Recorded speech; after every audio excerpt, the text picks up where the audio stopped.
Software office బయట నుంచి ఉంటే మేడం మనం అందరూ మంచి మంచి నీట్గా ఇన్సెట్ చేసుకుని భయ్యా చెప్తా పర్లేదు. సాఫ్ట్వేర్ ఆఫీస్ నుంచి ఐటీ జాబ్ అయిపోయి బయటకు వచ్చేసరికి అందరూ నీట్గా షర్ట్ అండ్ ప్యాంట్ వేసుకుని చాలా క్లాస్గా డీసెంట్గా కనబడతారు.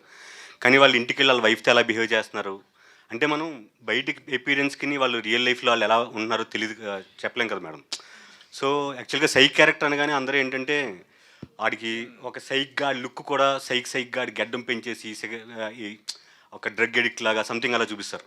కానీ చాలా డీసెంట్గా ఉండి ఇంట్లో పిల్లలతో చాలా వైల్డ్గా బిహేవ్ చేస్తూ వాళ్ళని ఎంతో టార్చర్ పెడుతుంటారు. వాళ్ళు బయటికి వెళ్ళి చెప్పలేరు. ఇన్ని చూసేసరికి మనం వీడు ఇంత నీట్గా ఉన్నాడు, వీడు ఇలా బిహేవ్ చేస్తాడని చెప్పలేం. సో అలాగా నందు నాకు అంత క్లాస్గా కనబడి ఈయన ఇంటికి వెళ్ళి వైల్డ్గా ఉండొచ్చేమో. నందు గారు ఆన్సర్ చెయ్యాలి. ఈయన ఇంకొంచెంసేపు మాట్లాడితే నన్ను బ్యాన్ చేసేలా ఉన్నారు ఇండస్ట్రీలో నుంచి. మీకు దండం భయ్యా, మీరు లేనిపోని డౌట్లు పెడుతున్నారు. ఈయన ఇప్పుడు మా ఆవిడకి ఇంటికి వెళ్ళాక లోపల ఏమన్నా నెగిటివ్ షేడ్ ఉందా అని అడుగుతారు గీత గారు. ఏడిపోయా మీరు అటెళ్ళి ఇటెళ్ళి నా మీద పడతారు. ఇది మరీ బాగుంది, హీరో విలన్ కొట్టుకుని మధ్యలో కమెడియన్ మీద పడ్డట్టు నన్ను అంటాడేంటి.